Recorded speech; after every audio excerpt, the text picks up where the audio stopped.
नमस्कार, जय हिंद, जय भारत। भारतीय अवाम ताकत दल अपने भारतीय भाई बहनों अर्थात अपने देश भारत की जनता अर्थात अपनी भारतीय अवाम से भारतीयता आधारित आपसी श्रद्धा, भारतीयता आधारित आपसी स्नेह, भारतीयता आधारित आपसी प्रेम, भारतीयता आधारित आपसी अखलाक मोहब्बत, भारतीयता आधारित आपसी सहयोग, भारतीयता आधारित आपसी सम्मान, भारतीयता आधारित आपसी एकता, भारतीयता आधारित आपसी भाईचारा तथा भारतीयता आधारित आपसी सद्भाव को समझने व उसे आत्मसात करके वैसा ही और उसी अनुसार आचरण एवं व्यवहार करने हेतु और इसके समस्त भारत में प्रचार प्रसार करने हेतु और प्रत्येक देशवासी को इसकी अहमियत और महत्व को समझाकर उसे अपनाते हुए वैसा ही और उसी अनुसार आचरण एवं व्यवहार करने हेतु और प्रत्येक देशवासी को अपना ही भारतीय भाई बहन मानकर, समझकर और अपनाकर उनके साथ वैसा ही और उसी अनुसार आचरण एवं व्यवहार करने हेतु सतत, सदैव और हमेशा अदब के साथ, आदर के साथ अर्ज करता है, विनती करता है। भारतीय अवाम ताकत दल की ये मुहिम, ये आंदोलन, ये प्रयास लगभग साढ़े तीन साल से अधिक समय से ये चल रहा है। अभी फिलहाल सोशल मीडिया के, यूट्यूब के वीडियो के पैगाम के माध्यम से और हमारे भारत के कोने कोने, कहना नहीं होगा, यहाँ तक कि मेघालय, अंडमान निकोबार, तमिलनाडु और दक्षिण के जितने भी राज्य हैं वहाँ से भी ये इस तरह की प्रतिध्वनि आ रही है कि वो हमारे भारतीय भाई बहन इस बात को महसूस कर रहे हैं कि पूरे देश में जो भारतीयता आधारित एकता, भाईचारा, सद्भाव इत्यादि होने की सख्त आवश्यकता है। ये इस तरह की गूंज जो है पूरे भारतवर्ष में आ रही है, कोने कोने से। बाकी तो खैर गुजरात है, महाराष्ट्र है, मध्य प्रदेश है, उड़ीसा है, पश्चिम बंगाल है, आपका उत्तर प्रदेश, बिहार, पंजाब, दिल्ली तो खैर है ही, हरियाणा, तो हर जगह से ये इस तरह का अनुभव, इस तरह की माने आवश्यकता महसूस की जा रही है हमारे भारतीय भाई बहनों के द्वारा। इस मुल्क को कायम रहना है और भारत राष्ट्र को एक संवैधानिक इकाई के रूप में यदि कायम रहना है तो भारतीयता का माहौल और भारतीयता आधारित एकता, भाईचारा, इखलाक, मोहब्बत और आपसी भरोसा, आपसी विश्वास और इस सब का माहौल होना बहुत जरूरी है। ये एहसास धीरे धीरे हमारे सभी भारतीय भाई बहन ये कर रहे हैं। उसमें बस एक ही बात है कि इसका अभी प्रचार प्रसार अभी बड़े पैमाने पर होना बाकी है। कुछ तबके छूटे हुए भी हैं, अब किन कारणों से वो छूटे हुए हैं और कुछ जो है अभी वो एक आनलुकर जिसे कहते हैं अंग्रेजी में, आनलुकर माने तमाशबीन या बाई स्टैंडर्स, आनलुकर्स एक अंग्रेजी और होती है, फेंस सीटर्स, इस भूमिका में है। तो अब वो किन कारणों से मतलब इस भूमिका में है, वो कारण भी भारतीय अवाम ताकत दल को पता है। एक उनकी मानसिक जड़ता है। मानसिक जड़ता ये है कि यदि कोई दल जो बहुत माने यदि वो उसका प्रचार हो जाए और वो यदि उनको लगे कि वो सत्ता के करीब है, तब वो तो उनकी मानसिक जड़ता है, तब वो जो है उस दल के आसपास जो है वो आना शुरू कर देते हैं। और ये इस तरह की हमारे भारतीय समाज में कुछ तत्वों के द्वारा ये कमजोरी है। आप उसका नमूना आप देखते होंगे कि जब भी कोई सत्ता में आता है, सत्ता में आती है पार्टी, तमाम लोग जो है उसी का झंडा लेकर के गाड़ियों वगैरह में आप देखते होंगे, और लगता है कि उसके समर्थक हो गए, और जो उसके कार्यकर्ता हो गए। तो हमेशा से ये एक भारतीय समाज की कमजोरी रही है कि सत्ता में जो बैठा और सत्ता में वो सत्ता के काबिल है कि नहीं है, वो इस समाज के काबिल है कि नहीं है, इस देश के काबिल है कि नहीं, सत्ता उसने हथिया लिया है। इसलिए जो है उसके समर्थक बन करके वो गाड़ियों में झंडा और इधर उधर लगा करके जो है वो शुरू हो जाते हैं। ये हमारे समाज की बहुत बड़ी कमजोरी है। और एक कमजोरी और भी है समाज की, पढ़े लिखे होने के बाद भी, और जो दर्जा 5 की मैंने कक्षाओं में भी शायद होगा जरूर, नागरिक शास्त्र में कम से कम ये भारत के संविधान की प्रस्तावना की बात उसमें आती है कि भारत के संविधान का प्रस्तावना ये कहता है कि हम भारत के लोग, ये थोड़ी भी उनसे सीख है। तो हम भारत के लोग यही मैंने इसी की वास्तविकता है कि हम भारत के लोग हैं। मतलब कि जब संविधान हमारा इस देश में लागू हो गया तो बाकी और जो पहचान जो हमारी वो समाप्त हो गई कि हम ठाकुर हैं, पंडित हैं, हम जो है मुसलमान हैं, हम जो है यादव हैं, ओबीसी, सब समाप्त हो गए। विडंबना दुख इस बात का है कि संविधान लगने के बाद भी वही कुप्रवृत्तियाँ, कुरीतियाँ, मानसिक कुंठा अभी भी है कि हम ठाकुर हैं, हम ब्राह्मण हैं, चुरकी वाले ब्राह्मण हैं, हिंदू हैं, मुसलमान हैं, यादव हैं, ये चली आ रही है। ये मानसिक कुंठा जो है, ये मानसिक बाधा को समाप्त करना होगा। ये बहुत ही हम हिंदू हैं, गर्व से हम हिंदू हैं, सब जो है वो समाप्त करना होगा। गर्व से हम मुस्लिम हैं, सभी कुछ ये इस तरह की जो है बातें जो है वो समाप्त करनी होगी। तो उसी का एक दुष्प्रभाव आपको देखने में मिलता है कि गाड़ियों के पीछे राजपूत, क्षत्रिय, ब्राह्मण, गुर्जर, यादव, योगी महोदय को शायद कुछ ज्ञान हुआ कि भाई जो गाड़ियों के पीछे लगाएंगे तो वो माने दंड होगा, पुलिस उनको पकड़ी। कुछ ऐसे भी मिले, वो कहते हैं भाई हम तो राजपूत हैं, हमको चाहे जितनी बार भी फाइन लगाई जाए हम देने को तैयार है, लेकिन हम जो है वो छोड़ेंगे नहीं। अब चूंकि ये शासन तो मोदी जी का है और योगी जी का है, भारतीय जनता दल के पास यदि सत्ता आती है तो वो सिखा देगा कि भैया इस देश में क्योंकि भारतवर्ष है, ये संवैधानिक देश है, इसलिए इस बात को आप ऐसा नहीं कर सकते कि हम राजपूत हैं, क्षत्रिय हैं और वो करें।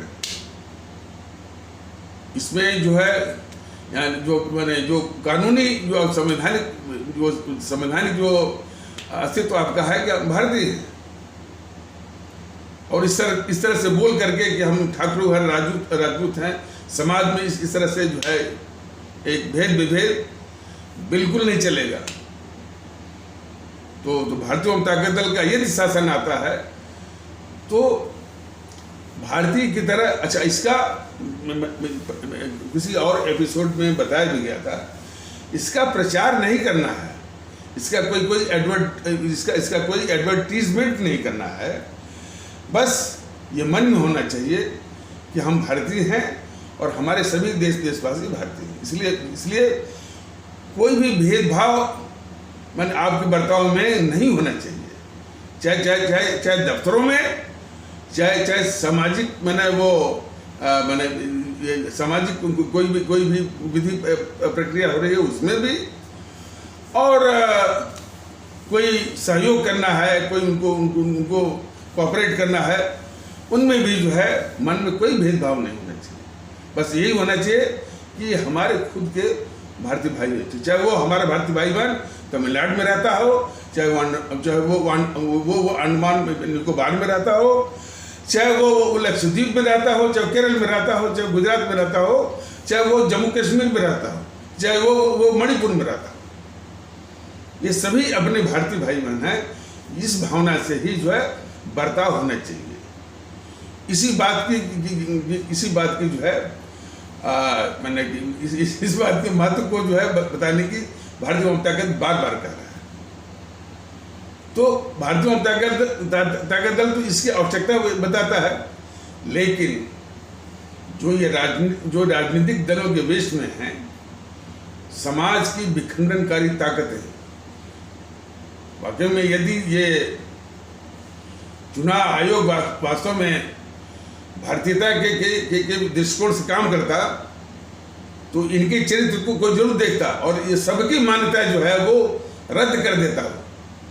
लेकिन चूंकि चुनाव आयोग भी एक पाखंडी संस्था है और उसके आंखों के सामने यानी जो भारतीयता के जो आदर्श हैं उसकी हत्या होती है। चुनाव के वक्त में इसी चुनाव मतलब वो कहना अतिशयोक्त नहीं होगा।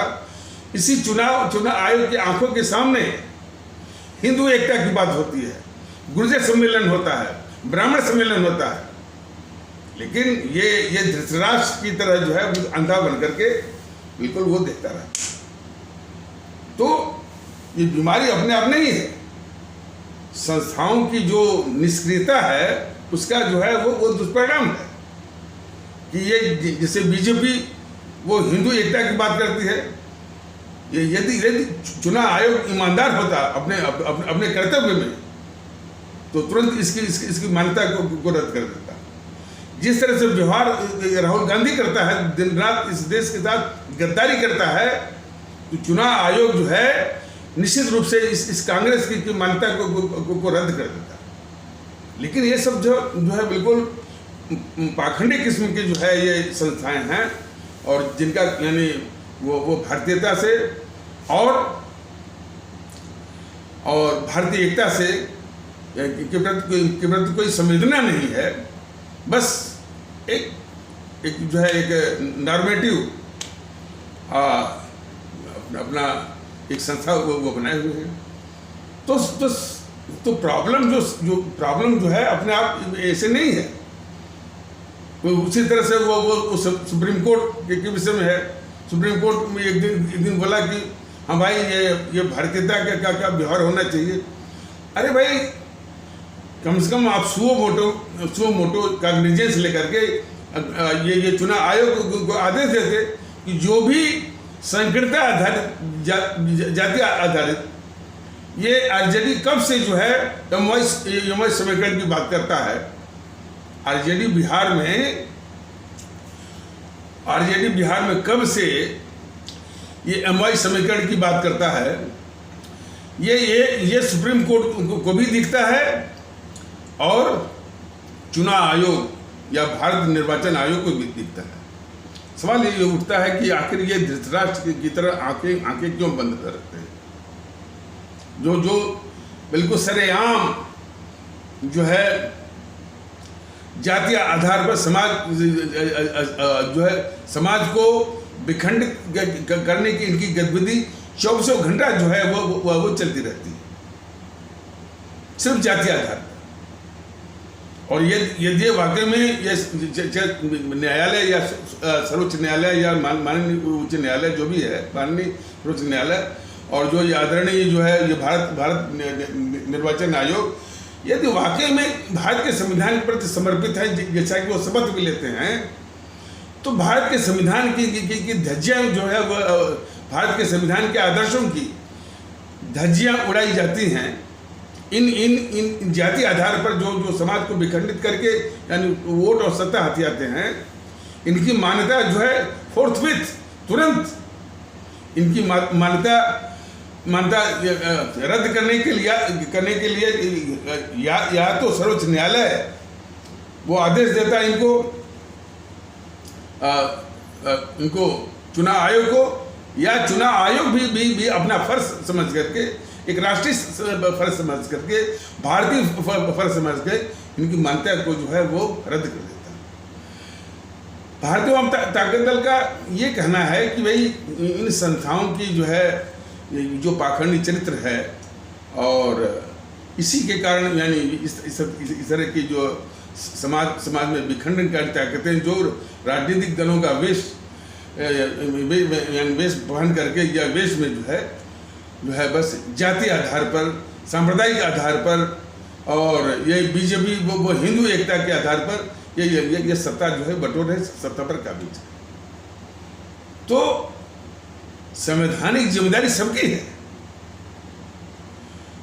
तो अब इस विषय में मैं यही भारतीय जनता दल यही कह रहा है कि भाई वो अभी चूँकि अभी ये संस्थाओं पर भी तो ये प्रभाव छोड़ते हैं। जैसे बीजेपी है सत्ता में आई है तो मैंने मैंने बीजेपी के ही प्रभाव में जो है चलता होगा चुनाव आयोग और चलता रहा है। कोई बीजेपी कोई अकेले नहीं है। इसके पहले जो है वो जीएनपीसी या कांग्रेस जो सत्ता में थी तो सारी संस्थाओं को बंधक वो बनाई हुई थी। तो उसी का कुप्रभाव जो है के कारण जो है ये संस्थाएं वास्तव में यानी भारत को क्या आवश्यकता है और इस मुल्क को किस रूप में होना चाहिए इसके प्रति जरा भी मैंने वो संवेदना नहीं दिखती है। चाहे वो न्यायपालिका हो, चाहे ये चुनाव आयोग है, चाहे कोई भी संस्था हो। कल ही ये देखा गया कि माननीय जो है मुख्य न्यायाधीश भारत के NV रमन या रमन्ना कहते हैं, वो कह रहे हैं कि ये सोशल मीडिया से बहुत नाराज हैं वो गैर जिम्मेदार है। गैर जिम्मेदार हो सकता है, बात नहीं है, और लेकिन उनको भी जानना चाहिए कि यदि सोशल मीडिया में गंदगी तो बहुत है, इससे कोई इनकार नहीं है, लेकिन NV रमन जो हमारे माननीय मुख्य न्यायाधीश हैं भारत के, उनको भी जानना चाहिए और न्यायपालिका और जो चुनाव आयोग को भी जानना चाहिए।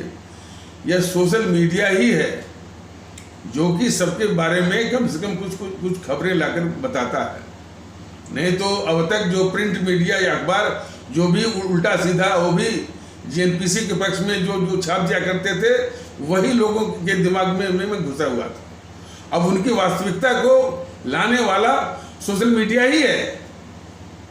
तो इस महत्व को जो है सभी को जानना चाहिए। सोशल मीडिया में गंदगी भी बहुत है, लेकिन कुछ ऐसी भी बातें हैं जो कि इनकी असलियत को बताने के लिए जो है बिल्कुल ये कारगर जो है ये माध्यम है, साधन है सोशल मीडिया।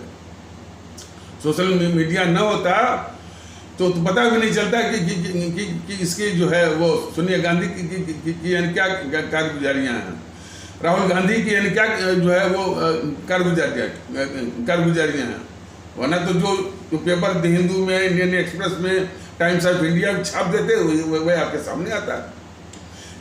लेकिन इनकी असलियत को बताने वाला जो है सोशल मीडिया ही है। तो सोशल मीडिया से जो है हमारे आदरणीय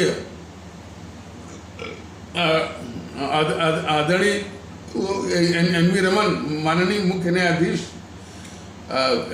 सर्वोच्च न्यायालय के वो इस रूप में भी देखें। सिर्फ गैर जिम्मेदार तो जो है सो है। और असली बात यह है कि जैसा कि भारतीय जनता दल, हालांकि इन संस्थाओं पर भारतीय जनता दल टिप्पणी करने के पक्ष में बिल्कुल नहीं है, लेकिन उसकी जो दुर्दशा है उसके प्रति चिंतित बहुत है। और इतनी चिंता तो है ही कि इस देश में न्यायपालिका भी है जिसमें तमाम हाई कोर्ट्स हैं, माननीय हाई कोर्ट हैं, माननीय जो है सर्वोच्च न्यायालय भी है। फिर भी सिस्टम पर अपराधियों का कब्जा है, टिकड़ियों का कब्जा है। थोड़ा भी संवेदना नहीं आती कि भाई आखिर इसमें जो है न्यायपालिका या माननीय सर्वोच्च न्यायालय या माननीय उच्च न्यायालय और इनकी कोई भूमिका, इनकी कोई जिम्मेदारी बनती है कि नहीं बनती। अपराधी बढ़ रहे हैं, अपराधियों के हौसले बढ़ रहे हैं, तो थोड़ा सा आत्मचिंतन,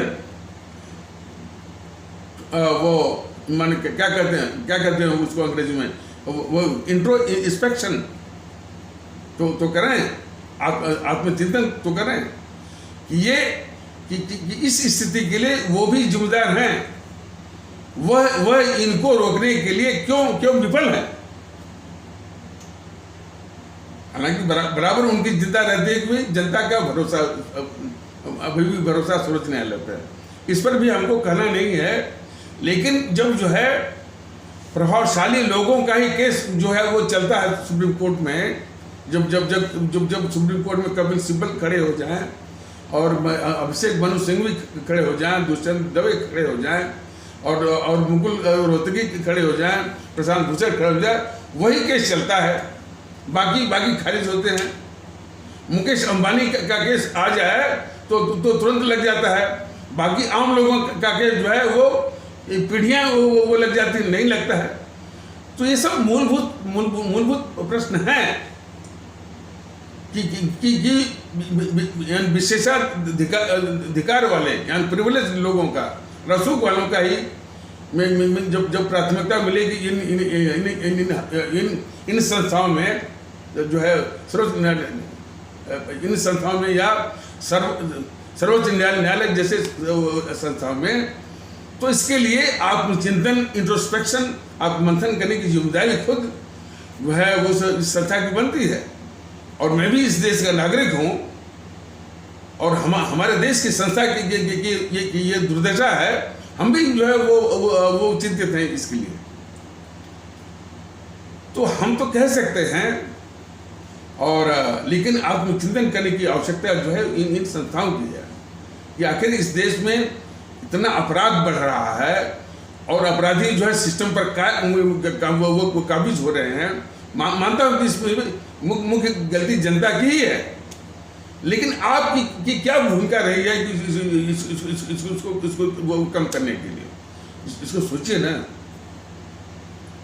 तो जब तक रिस्पेक्टिव इंस्टीट्यूशंस क्रमशः जो संस्थाएं इसके प्रति नहीं होंगी, तो ये दुर्दशा जो है वो बढ़ती जाएगी।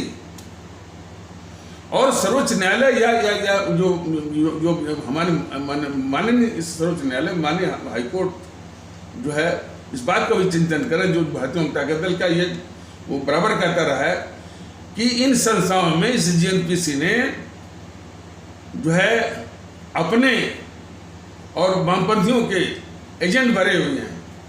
यदि मैं गलत कहता हूँ तो कोई भी सजा आप दे सकते हैं।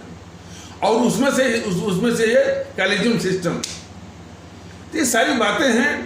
देखिए, सर्वोच्च न्यायालय हो, चाहे हाईकोर्ट हो, चाहे संसद हो, वो इस देश के लिए है, वो जनता के लिए है।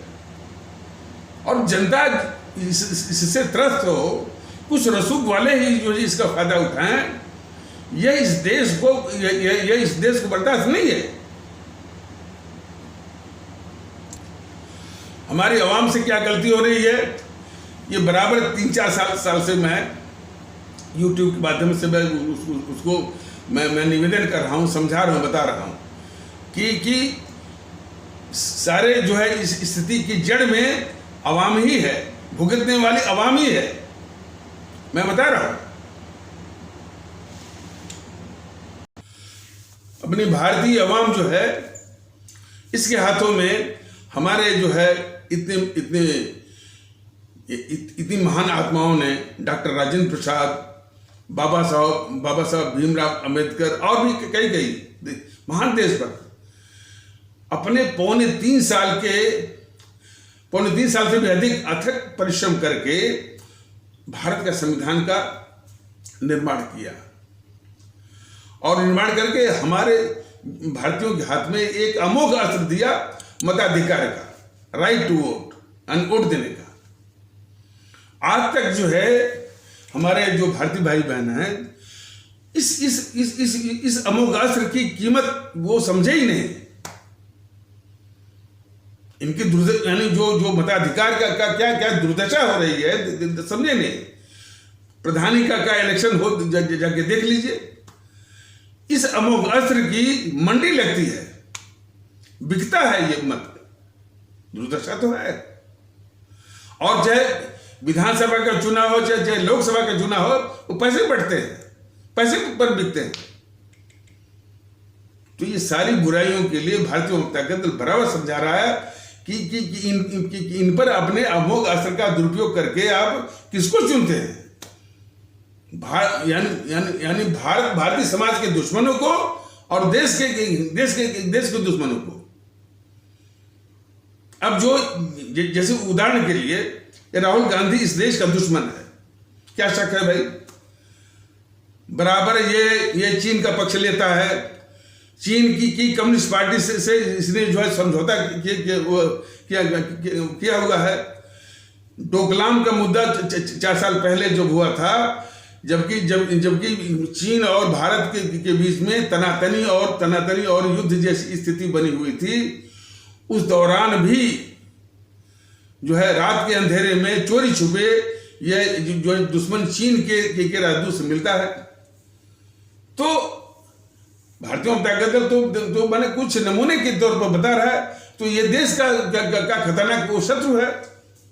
तब भी उसकी सभाओं में लोग आते हैं, वो छाती तान करके जो है वो प्रेस कॉन्फ्रेंस भी करता है।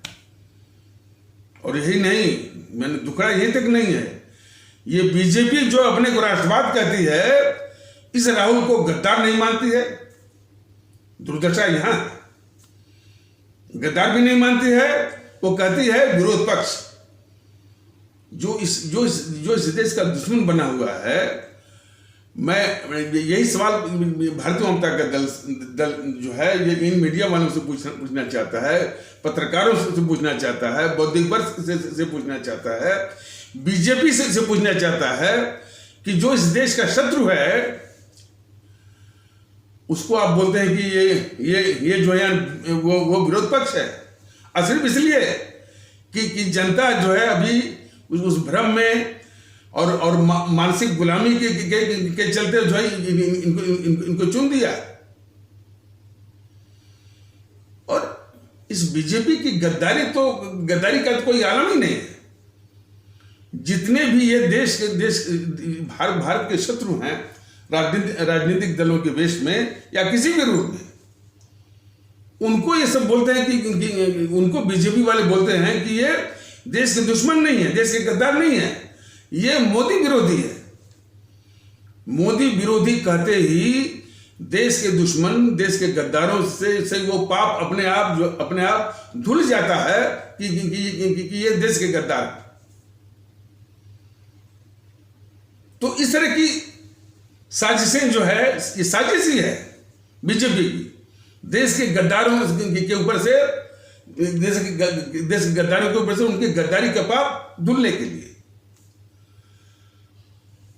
तो अब ये सारे हकीकत जो कि भारतीय जनता दल बता रहा है अपने आदरणीय भारतीय भाई बहनों को कि ये दुर्दशा अपने आप नहीं है, यह जो है उसके कुछ मूलभूत कारण है। अब ये जैसे बीजेपी को ले लीजिए, एक राष्ट्रवाद का क्या उसने जो है वो स्टिकर लगा दिया है अपने माथे पर या अपने पार्टी पर। एक जो है भारतीय सांस्कृतिक राष्ट्रवाद, 2 तरह का राष्ट्रवाद इसका देशभक्ति की बात करता है। राष्ट्रवाद का असलियत जो कि भारतीय जनता दल ने सामने रखा है कि भाई इनके राष्ट्रवाद का मतलब है कि देश के दुश्मनों को पाल के रखना, उनके सारे अपराधों को भी वो धुलते रहना, चाहे वो गद्दारी का पाप हो, चाहे देश के साथ दुश्मनी का पाप हो, चाहे लूट का पाप हो। जो किसान आंदोलन के आधार पर जो जिस तरह का तांडव हुआ 26 जनवरी जो हमारा राष्ट्रीय दिवस है, ने देखा होगा किस तरह से इन्होंने जो हमारे भारत विरोधी ताकतों के द्वारा चाहे वो जीएनपीसी कांग्रेस हो, चाहे वाम दल हो, चाहे और भी है, और उनके साथ साथ आतंकवादियों के द्वारा क्या दुर्दशा की गई। हमारे जवानों को, हमारे माने दिल्ली पुलिस के जवानों को घायल किया गया, और एक आतंकवादी तो दिल्ली पुलिस के ऊपर ट्रैक्टर चला करके जो है उसको बांधना चाहता था। और उसी समय वो गद्दार किस्म का वो जो पत्रकार था राजदीप सरदेसाई, वो झूठी कहानी बना रहा था। तो राजदीप सरदेसाई कोई अकेला नहीं है, तमाम इस तरह से पत्रकारों का जो गिरोह जो कि जीएनपीसी इतने सालों से पाल रही थी, वो मोदी जी के भी जमाने में उसी तरह से पल रहे हैं। सवाल इस बात का, अपने को ये राष्ट्रवादी कहती है, मैंने बीजेपी और मोदी कहते हैं, इसके शासन काल में जितने भी पाले हुए जीएनपीसी के माने पत्रकार जो कि वो उसी के माने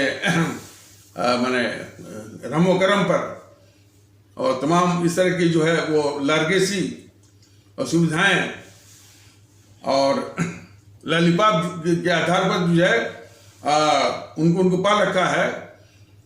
और यही नहीं, उनके पालने का ये था कि किसी को राज्यसभा का मेंबर बना दिया, किसी को माने वो सरकारी वो आवास दे दिया, तमाम इस तरह के हैं।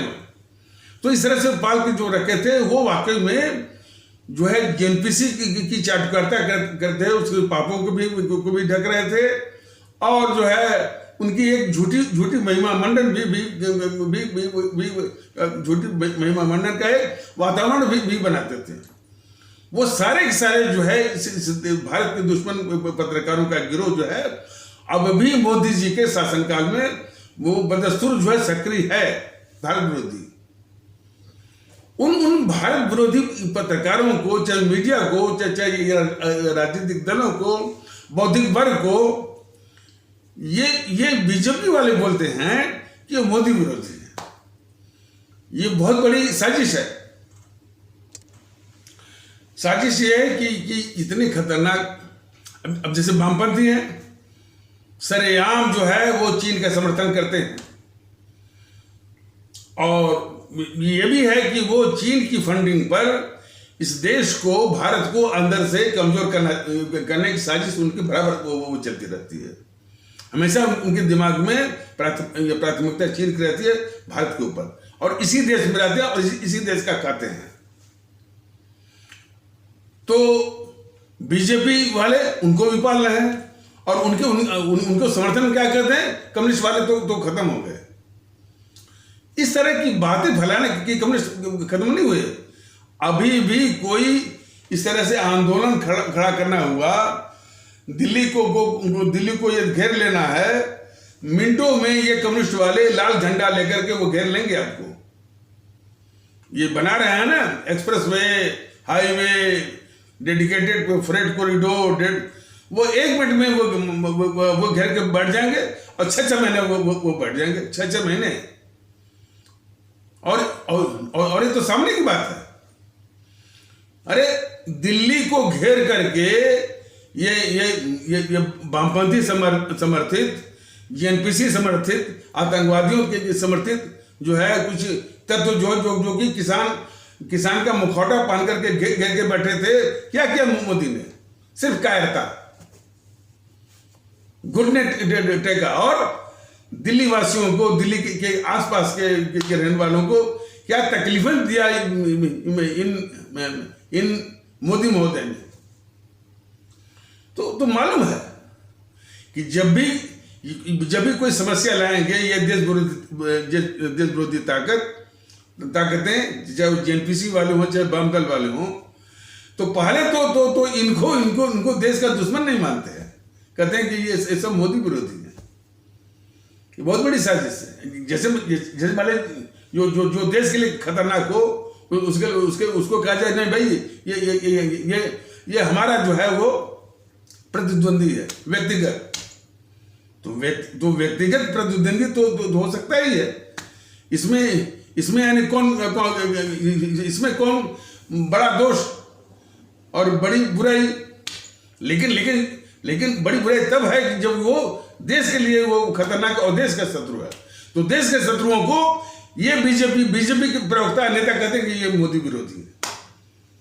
इस साजिश को हमारे सभी भारतीय भाई बहन, और यही नहीं, इसी तरह का तर्क जो है वो सब देते हैं। वो कहते हैं कि भाई मैं जैसे मान लें कि रवीश कुमार हुआ, सब हुआ, वो कहते हैं भाई हम गद्दार नहीं हैं, हम देश के दुश्मन नहीं हैं, हम चूंकि मोदी विरोधी हैं इसलिए लोग हमको गद्दार कहते हैं।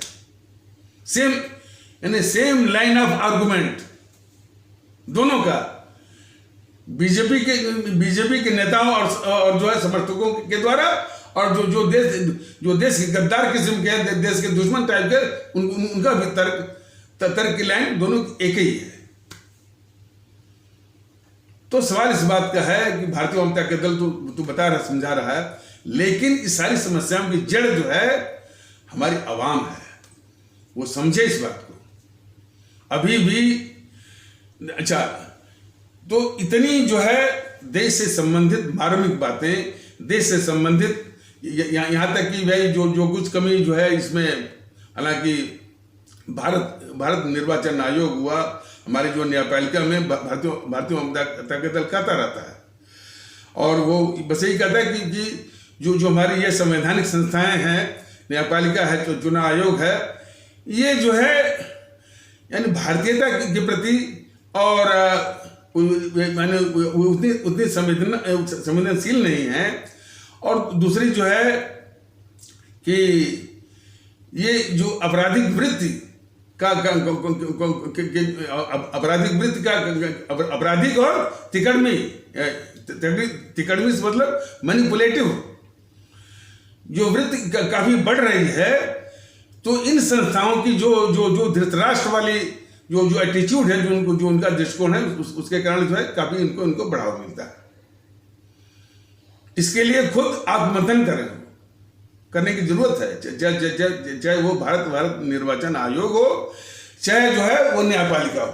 और न्यायपालिका मैंने जो उच्च न्यायपालिका मतलब माननीय सर्वोच्च न्यायालय, माननीय उच्च न्यायालय गण, तो ये आत्ममंथन करे, ये निवेदन है। अच्छा, जहां एक और भारतीय जनता दल इतनी देश से संबंधित और अपनी आवाम के प्रति वो चिंतित होकर के, देश के प्रति चिंतित होकर संस्थाओं का अपने उद्देश्य से भटकना, उसका उद्देश्य से भटकाव और उद्देश्य प्रति गिरावट के प्रति चिंतित है, और इससे संबंधित तमाम तथ्य, तमाम जानकारियां अपने आदरणीय भारतीय भाई बहनों को अवगत कराता है। ये पार्टियां सिर्फ इस जुगत में हैं कि भारतीय जनता दल के विचारों का प्रचार न हो। देखिए, इतने हमारे, अच्छा, जितने भी तथ्य रखे जाते हैं, आप लोग यकीन करिए, इसकी काट इनके पास नहीं है। और काट और काट यानी होगी भी क्या, जरा सोचिए। भारतीय जनता दल देश में एकता की बात करता है, ये है विखंडनकारी ताकतें। तो ये विखंडनकारी ताकतें क्या काट निकालेंगी, एकता का क्या काट निकालेंगी? ये तो इस समाज को विखंडित करती रही हैं, लेकिन फिर भी रोकने का कोई, मैंने जो जेएनपीसी से खबर मिलती है कि वो दुष्प्रचार करेंगे, बीजेपी से खबर मिलती है कि वो जो है वो दुष्प्रचार करेंगे। क्या दुष्प्रचार करेंगे? क्या देश में एकता लाना क्या अपराध है? क्या हिंदू एकता, जिस देश में भारतीय एकता जरूरी है, वहां पर जो है वो हिंदू एकता, माने हिंदू एकता जो है कितना खतरनाक है, कितना खतरनाक है, ये भी, यानी इस पाप को भी वो छुपाएंगे।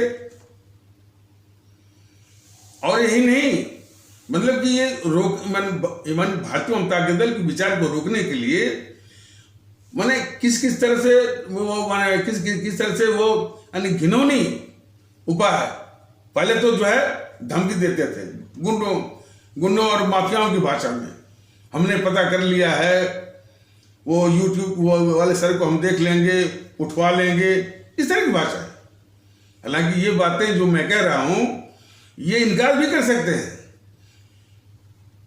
खास करके जो जेएनपीसी है उसके नेता चाहे राहुल हो चाहे सोनिया हो, दिन रात सब झूठे ही बोलते हैं। यदि आपको यकीन न हो, इनके झूठ और वो झूठ और अफवाह फैलाने का नमूना सबसे बड़े है, पहली बार ईडी से सामना हुआ है और ईडी के सामने जो है इनकी खिड़की बंद है। एक भी सवाल का माने जिसको बोलते हैं ना कि सच से सामना। कोई एक प्रोग्राम आता था कि सच से सामना, तो जब सच से सामना के आधार पर या उस नमूने के आधार पर ईडी के किसी भी सवाल का उनके पास जवाब नहीं है, तो जो शख्स बराबर झूठ बोलता रहा, अफवाह जो झूठ बोलता रहा और अफवाह फैलाता रहा, जब उसको ईडी वगैरह से सामना होता है तो उसकी जबानी बंद हो जाती। पहले तो वो नखड़े करता है, हम बीमार हो गए, हॉस्पिटल में भर्ती हो गए, तमाम हम नहीं आ सकते, और किसी तरह मजबूरी में गए भी तो उनकी जबान बंद हो जाना कि हमको याद नहीं है, हमको पता नहीं है, इस टाइप से। तो वो साबित करता है कि ये सोनिया गांधी हुआ चाहे राहुल गांधी कितने झूठे हैं। लेकिन सोनिया गांधी या राहुल गांधी या प्रियंका गांधी झूठे भी हैं, इस देश के गद्दार भी हैं, देश के दुश्मन भी हैं, ये बात सत्य है। लेकिन इनको चुनता कौन है? ये मानसिक गुलामी कब तक रहेगी? इनकी सभाओं में लोग आते क्यों हैं? ये मानसिक गुलामी कब तक रहेगी? सवाल इस बात का है। हम ये पुष्पेंद्र कुलश्रेष्ठ की गद्दारी बता रहे हैं कि बराबर वो नफरत वो फैला रहा है। और इतनी बात जरूर है कि उसकी सभाओं में कुछ विरोध शुरू हुआ है, लेकिन इतने से काम नहीं चलेगा। पुष्पेंद्र कुलश्रेष्ठ के हौसले को पस्त करना होगा, जो कि इस देश में बराबर वो बहाना जरूर कुछ लच्छेदार फर्राटेदार, कुछ उर्दू बोल दिया, कुछ ये बोल दिया, लेकिन उसका मुख्य उद्देश्य है इस देश में नफरत फैलाना। जो शख्स जो है इस देश में, देखिए इस देश में भाईचारे की कितनी आवश्यकता है। नफरत जो है किस तरह से अपना पांव पसार रहा है, उसका साम्राज्य फैल रहा है। तो हर एक जो भारतीय भाई बहन है, जिसको इस मुल्क की चिंता है, एकता की चिंता है, इसके अस्थायित्व की चिंता है, निश्चित रूप से जो है नफरत जो फैल रही है इसके प्रति भी चिंतित होगा। लेकिन ये शख्स जो है बराबर नफरत ही वो फैलाता है, कुछ मुलम्मेदार, कुछ सोफिस्टिकेशन के साथ कुछ शब्दों को बोलकर, लेकिन फिर उसी पर चला आता है। दुख इस बात का है कि इसका सामना जो करते हैं भारतीय जनता गदर, तो इसकी असलियत बताता है। इसका सामना जो है हमारा इस्लाम आस्था वाले भारतीय भाई बहनों के तबके के जो धर्मगुरु हैं या मौलवी और जो भी हैं, वो इसका सामना अपने कुरान से करते हैं। कहते हैं भाई कुरान में हमारे तो ये लिखा है, पुष्पेंद्र कुलश्रेष्ठ जी गलत कर रहे हैं। ऐसे लोग भी मैंने इन जो है पुष्पेंद्र कुलश्रेष्ठ जैसे लोगों का हौसला बढ़ाते हैं। अरे भाई कहिए कि भाई वो ये नफरत फैला रहा है, कुरान को रखिए अपने घर में। ये एक तबका है हमारे इस्लाम आस्था वाले भारतीय भाई बहनों का, हर चीज वो कुरान से देखता है, हर चीज वो इस्लाम से देखता है। ये आदत छोड़िए। राष्ट्रीय जो है वो परिवेश में भारत के संविधान के आधार पर जो कानून बना हुआ है, जो नियम और नियमावली बना है, उसके आधार पर आप जो है बोला करिए और जो है अपराध को जो है यानी पकड़ा करेंगे। तो ये पुष्पेंद्र कुलश्रेष्ठ जो है इस देश के लिए माने घातक है, नफरत फैला रहा है। अरे जो भाईचारा जो है इस देश के लिए कितना जरूरी है, उसी भाईचारा का ये मजाक उड़ाता है। मैंने कई बार बताया भी है कि कहता है कि भाईचारा वगैरह कुछ नहीं है। कहते कैसे कहता है भाईचारा वगैरह कुछ नहीं है, वो तो भाईजान बन गए और हम चारा हो गए। इस तरह से बोलने वाला जो है हमारे भारत में फ्लाइट से जाता है, फ्लाइट से उतरता है, लोग उसके स्वभाव में जाते हैं। तो जो ये इस्लाम आस्था वाले भारतीय भाई बहनों तबके के धर्मगुरु हैं, थोड़ा सा अपना दिमाग खोलें और राष्ट्रीय परिवेश में बात करें। हर वक्त जो है वो जो है कुरान खोल के बैठ जाते हैं, ये बहुत ही गलत है। ये इस्लामिक स्टेट नहीं है। ये जो देश का कानून बना हुआ है वो सफिशिएंट है उसको डील करने के लिए, बशर्ते कोई उसको ऑपरेट करने वाला हो। तो पुष्पेंद्र कुशवाहा जो है ये मोदी महोदय या बीजेपी वालों के साथ से वो पूरे देश में जो है इस तरह का गंदगी वो फैला रहा है। तो बीजेपी से तकलीफ जो है इस तरह की है, माने इस मुल्क को।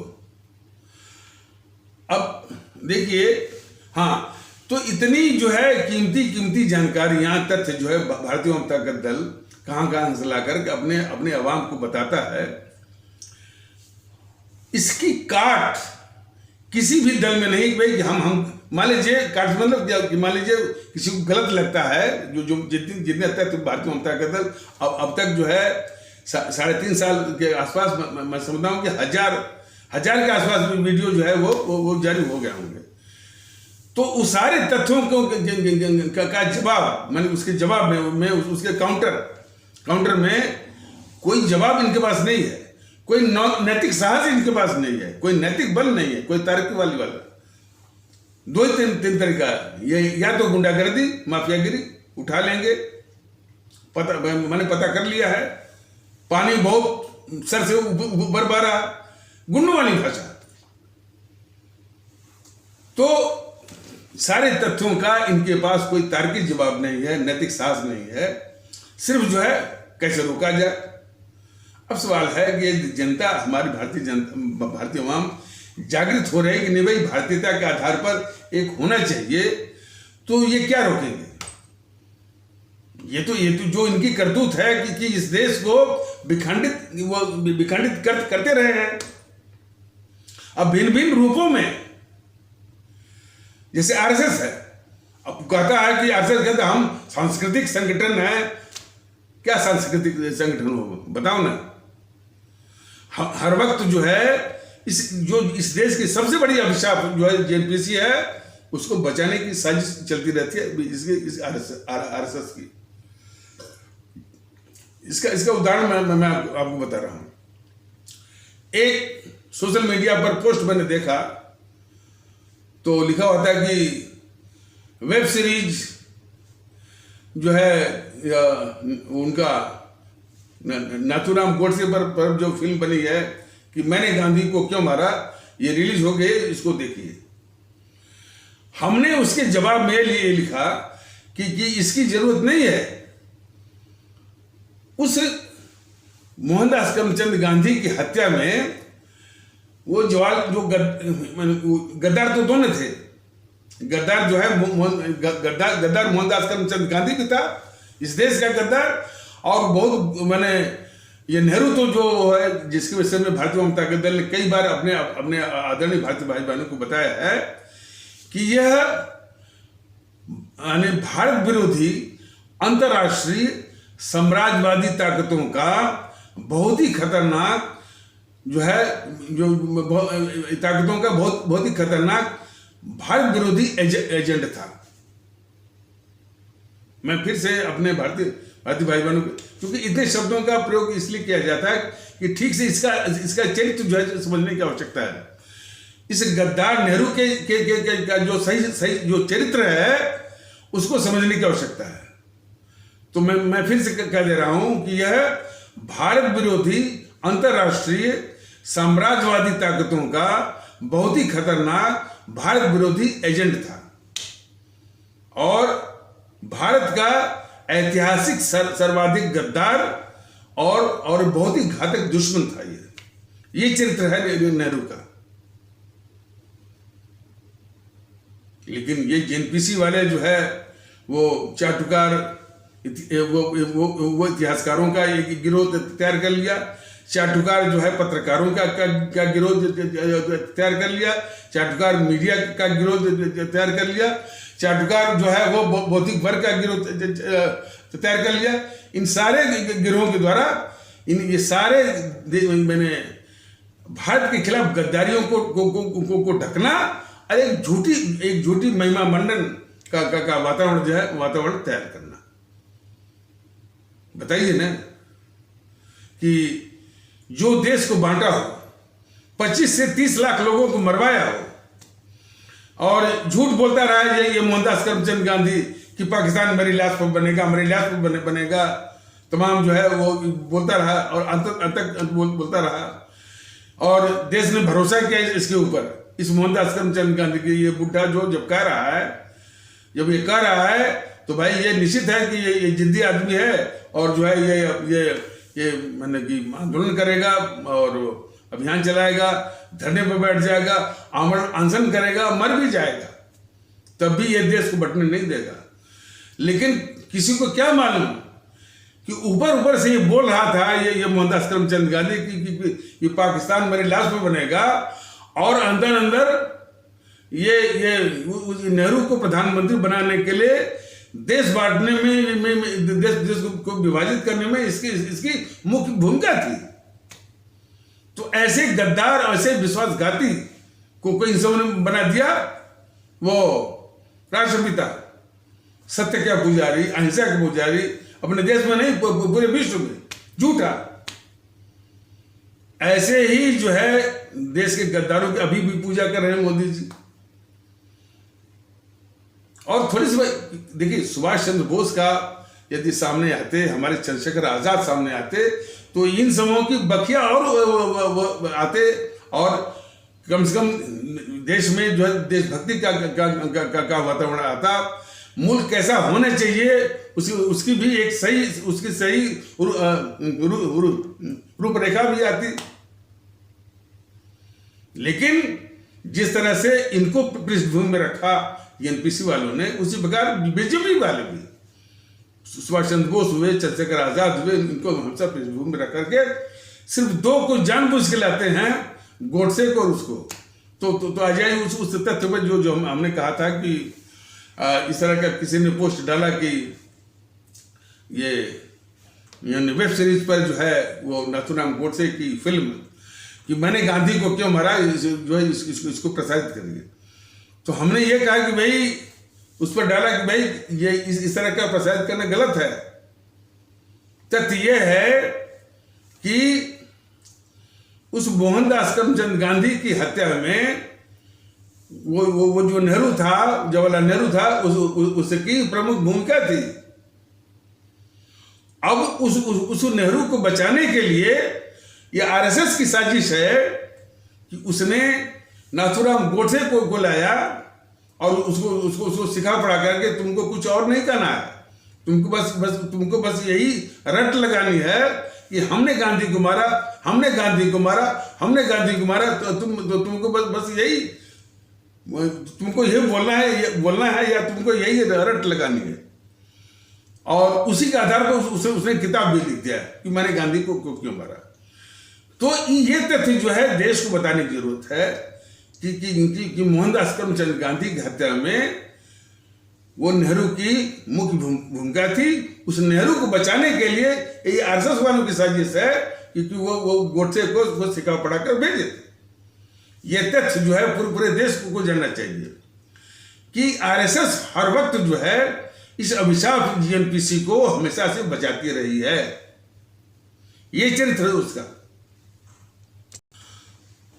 हमारे आदरणीय भारतीय भाई बहन कम से कम इतना ही जान जाएं कि ये आरएसएस जो है, जो कि अपने को सांस्कृतिक संगठन कहती है, देशभक्त संगठन करती है, उसका असली चरित्र है देश के अभिशाप जीएनपीसी या कांग्रेस को बचाना। ये हर वक्त जो है देश को बांटने वाला नेहरू को, जिस नेहरू के पक्ष में कोई नहीं था, न तो कांग्रेस थी न तो जनता थी, उसको साजिश करके ये गद्दार मोहनदास करमचंद गांधी जो है प्रधानमंत्री के रूप में इस देश के ऊपर थोपा। यह आरएसएस भी जानती थी कि देश के साथ कितना बड़ा अन्याय हुआ, और वो सत्ता हथियाने के लिए देश ही बांट दिया। पूरे इतिहास में देख जाइए ना कि इतनी बड़ी हत्या कभी भी नहीं हुई। 25 से 30 लाख लोग मारे गए। देशवासियों को नहीं भूलना चाहिए। ऐसे आदमी को इसे मोहनदास करमचंद गांधी को इन सब ने बना दिया वो राष्ट्रपिता, और अपने खुद वो बन गया चाचा, यानी एक बाप बन गया और एक चाचा। यह बीजेपी को मंजूर है। बीजेपी या मोदी कभी भी न तो इसे मोहनदास करमचंद गांधी की असलियत बताते हैं, न तो जो कभी जो है ये नेहरू की गद्दारियों की असलियत वो बताते हैं, बनते हैं अपने को राष्ट्रवादी। हमारी आवाम इनसे पूछे। और सबसे बड़ा अपराध यह है कि हमारा राष्ट्रीय जीवन जो है, हमारा जो भारतीय जीवन है, शुद्धता जो है राष्ट्र को समर्पित वो होना चाहिए। नहीं वो हिंदुत्व लाएंगे इसमें, भारतीय सांस्कृतिक राष्ट्रवाद के रास्ते से।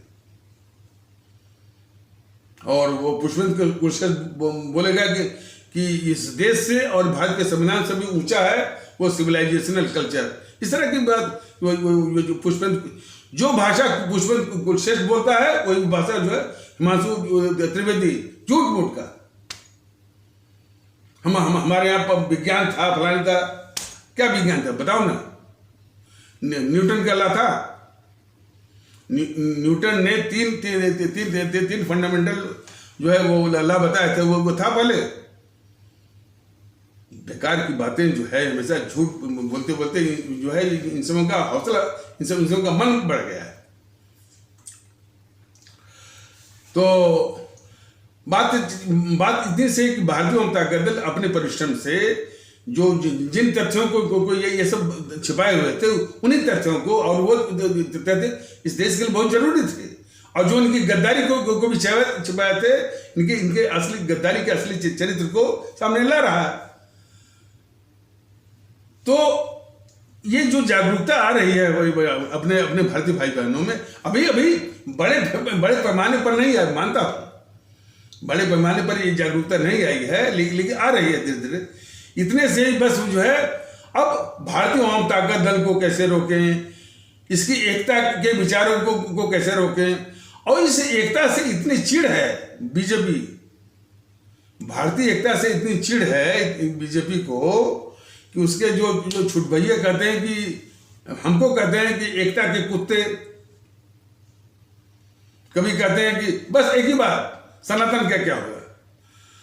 अरे हमारा सनातन इतना आदर्श है, वो क्या वो जो है भारतीय एकता का विरोधी होगा। और उससे भी बड़ी बात, ये कहने वाले क्या ये सनातन के चिंतक हैं, सनातन के प्रतिनिधि हैं क्या, उसके हितैषी हैं? करते ही नहीं। ये कट्टरवादी तत्वों के जो है एक नमूना है। कट्टरवादी तत्वों ने हमारे हिंदू सनातन को बिल्कुल तबाह किया हुआ है, जमाने से, सदियों से, हजारों वर्षों से। वही कट्टरवादी तत्व जो है आज बीजेपी के रूप में ये इस देश पर जो है वो की सत्ता पर वो काबिज भी हैं, और देश के दुश्मन जीएनपीसी और वाम दलों को पाल रहे हैं। तो इस रूप में अभिशाप है बीजेपी। तो सबको समझ जाए। और इसी के देखा देखी सब क्या करते हैं जीएनपीसी वाले, हमारे इस्लाम आस्था वाले भारतीय भाई बहनों के तबके से वो कट्टरवादी तत्वों को उठाते हैं, उनको पालते हैं। ये बीजेपी वाले पालते हैं देश के दुश्मनों को। जीएनपीसी वाम दल वाले किसको पालते हैं? इस्लाम आस्था वाले भारतीय भाई बहनों के कट्टरवादी तत्वों को। उसी से वो हिंसा करवाएंगे, उसी से वो बदरा करवाएंगे।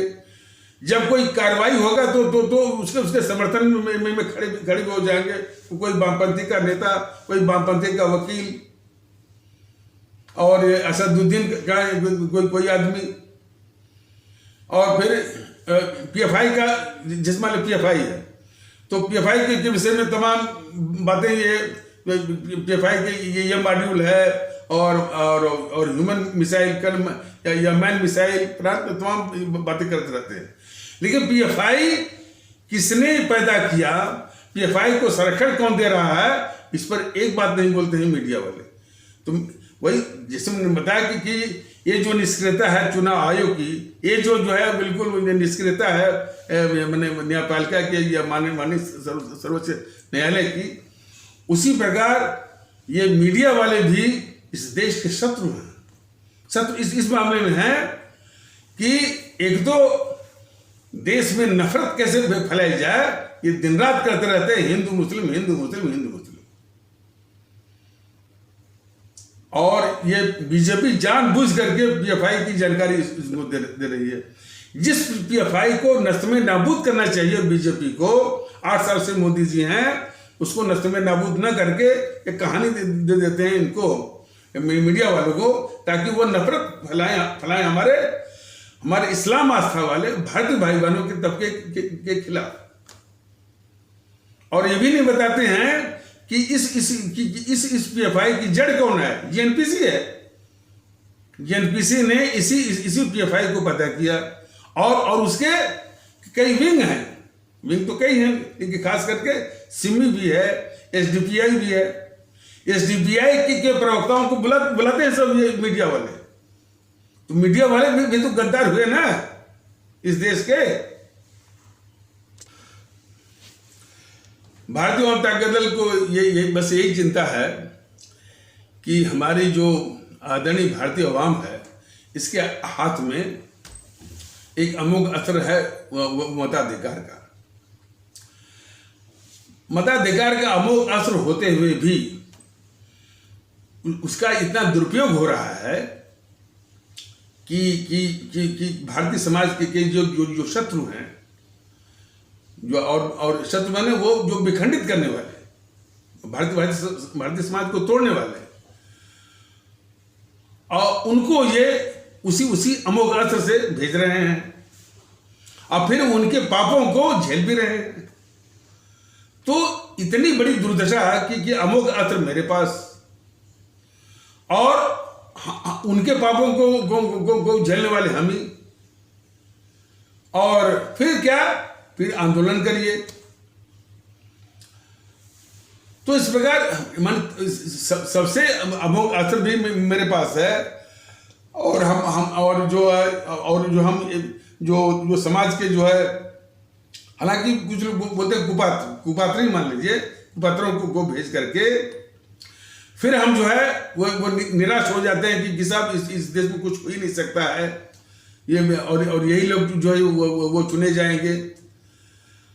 तो अपने हाथ में जब अमोघ अस्त्र है तो निराश होने के बजाय कौन जो है वो यानी हमारा हितैषी, आवाम के हितैषी, इस देश का हितैषी हो सकता है, इसमें यानी मानसिक गुलामी से निकल करके कुछ विवेक का प्रयोग करिए ना। और मैं समझता हूं कि इस विवेक को जकड़े हुए है जातिवाद, इस विवेक को जकड़े हुए है संप्रदायवाद। इस साइकिल्स को, इस बाधा को फेंकना होगा ना। भारतीय जनता दल कह रहा है कि हमारी कोई जात रही ही नहीं कि हम ठाकुर ब्राह्मण है, यादव हैं। हमारी बस एक ही जाति है कि हम भारतीय हैं। यही बात सिर्फ मैं नहीं कर रहा हूं, बाबा साहब ने शुरुआत में कहा था कि एक जातिहीन समाज की स्थापना होनी चाहिए। संविधान भी बन गया, जो सबकी संविधान बनते ही संविधान के विषय में भी हमारे बाबा साहब ने कहा था कि हमारे भारत का संविधान एक मेल्टिंग पॉट है, यानी पिघलाने वाला। जैसे मैंने होता है ना कोई ऐसा पिघलाने वाला धातु, तो उसमें तांबा है, उसमें जिंक है, तमाम है, या उसमें जो सोल्डरिंग का जो धातु होती है, या कोई भी है वो उसको उसको पिघला करके बस एक धातु बनाती है। सिमिलरली उसी प्रकार जो है भारत का संविधान, अब आप ठाकुर रहे हों, यादव रहे हों, ओबीसी वाले रहे हों, आप तमिल रहे हों, कुछ भी रहे हों, सबको मिला करके उस भारतीय संविधान ने एक आपको पहचान दी कि हम भारतीय। तो ये तो दुष्टता हुई ना, संविधान के आदर्शों की क्या अवहेलना की, ये दुष्टता है कि संविधान ने आपको सबको समाप्त करके आपको एक पहचान दी कि भारतीय हैं, लेकिन तब भी हम ठाकुर हैं, हम पंडित हैं, चुटकी वाले पंडित हैं, हिंदू हैं। ये बहुत बड़ा राष्ट्रीय अपराध है। और इसी के चलते आप जो है वो विवेक नहीं प्रयोग कर पाते कि हमारे समाज का, हमारे देश का क्या हितैषी कौन है। देश के दुश्मनों को आज तक 60-70 सालों से जो आप देते आए हैं, ये सबसे बड़ा वो अपने देश का भी नुकसान, अपने समाज का भी नुकसान, आपका खुद का नुकसान, अमोघ असर आपके हाथ में। तो इसलिए तो यही सिखा रहा है कि जो भी विखंडन की बात करे, बीजेपी हमेशा हिंदू एकता की बात करती है। उसका कि हमको हिंदू एकता नहीं चाहिए, हमको चाहिए भारतीय एकता, सब लोग एक साथ। और इसके बाद देखिए अब पाखंड शुरू हो गया। देखिए इस समस्या का समाधान निकालने के बजाय पाखंड शुरू हुआ। वो जो है जो अखिलेश समाजवादी पार्टी का जो मुखिया है, वो जब उससे कुछ आंतरिक कोई स्वार्थ की बात की टकरार रही होगी, तो निकल गया वो राजभर, ओम प्रकाश राजभर। तो ओम प्रकाश राजभर को लिख रहा है वो अखिलेश यादव कि हमने इसलिए उनको निकाल दिया कि वो जातिवाद कर रहे थे। बताइए, समाजवादी पार्टी खुद जातिवाद के आधार पर ही खड़ी हुई है। हालांकि उसने चस्पा किया किसको? राम मनोहर लोहिया को। तो चस्पा स्टिकर पर हमारे लोग बिल्कुल ना जाए। चस्पा स्टिकर ने बहुत नुकसान किया। चस्पा कर देंगे प्रभु राम को और वोट लेंगे, तो चस्पा की फोटो पर तो जाना ही नहीं है। तो उसी प्रकार जो है राम मनोहर लोहिया का फोटो आप देखेंगे, लेकिन घोर जातिवादी MY समीकरण इनका है। वो ओम प्रकाश राजभर को कह रहे हैं कि वो जातिवादी है, और ओम प्रकाश राजभर कहते हैं कि हम तो जाति की बात करेंगे। असल बात यह है कि ओम प्रकाश राजभर भी जान लें, ऐसे लोग भी जान लें, और लोग जान लें कि हमारे जो भारतीय भाई बहन हैं, जो ओम प्रकाश राजभर के अभी मोह माया जाल में फंसे हुए हैं, उनसे निवेदन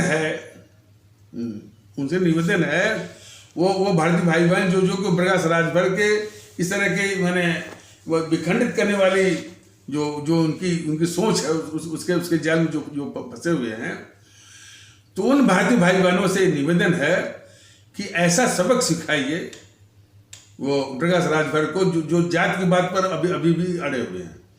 और ओम प्रकाश राजभर जैसे लोग भी जान लें कि यदि भारतीय जनता दल की सत्ता आती है, तो कोई भी इस तरह से विखंडित करने वाला जो है तत्व जो है इस देश में नहीं रह पाएगा। सिर्फ भारतीयता की बात,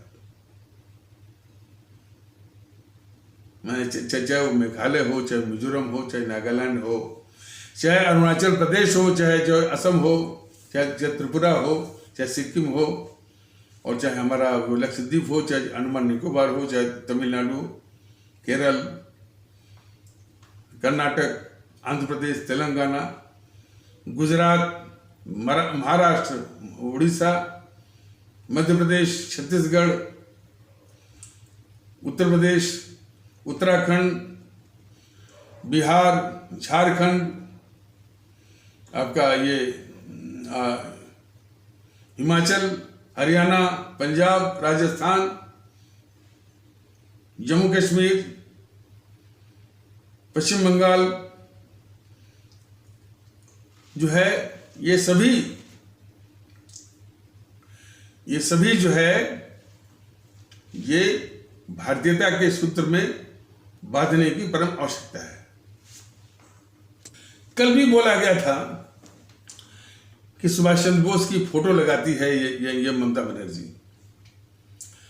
ममता बनर्जी के सामने सवाल भी रखा गया था कि वाकई में यदि वो हमारे सुभाष चंद्र बोस को उनका वाजिब सम्मान देना चाहती है, तो सुभाष चंद्र बोस के साथ जिन लोगों ने गद्दारी की उनको भी बेनकाब सार्वजनिक रूप से करने का कि उसकी मंशा या हिम्मत है कि नहीं है। कम से कम हमारे पश्चिम बंगाल में रहने वाले भारतीय भाई बहनों के सामने कि इस गद्दार नेहरू ने हमारे सुभाष चंद्र बोस के साथ क्या क्या गद्दारियां की, उसको सार्वजनिक रूप से बताने की और घोषणा करने की इस ममता बनर्जी के पास वो मंशा, वो इरादा और वो हिम्मत है कि नहीं। यदि वो हिम्मत नहीं है तो उसको जो है वो सुभाष चंद्र बोस का फोटो टांगने का कोई भी नैतिक अधिकार नहीं है। और ये कहती रहे कि मैं पश्चिम बंगाल से, उत्तर प्रदेश के, बिहार के, गुजरात के गुंडों को मैं निकाल दूंगी, तब भी वो हमारे परम आदरणीय राष्ट्र महानायक, राष्ट्रभक्त शिरोमणि नेताजी सुभाष चंद्र बोस के आदर्शों की हत्या है।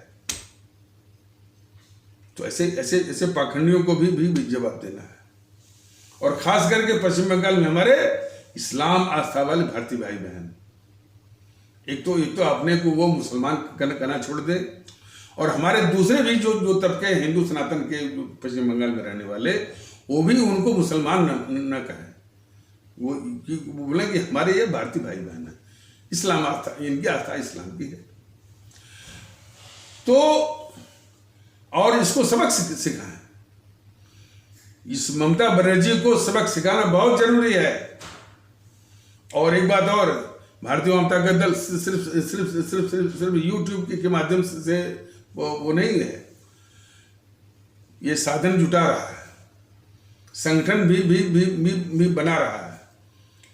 तो बहुत जल्दी ही अब अपनी आवाम के सामने आएगा। और जो चुनाव आने वाले हैं, खास करके वो हिमाचल के, गुजरात के और कहाँ के, उसमें भी आपके सहयोग से भाग लेगा। तो ऐसा नहीं है। तो साधन भी एक मुद्दा है, एक विषय है। तो उसको भी वो संगठित कर रहा है और संगठन भी बना रहा है।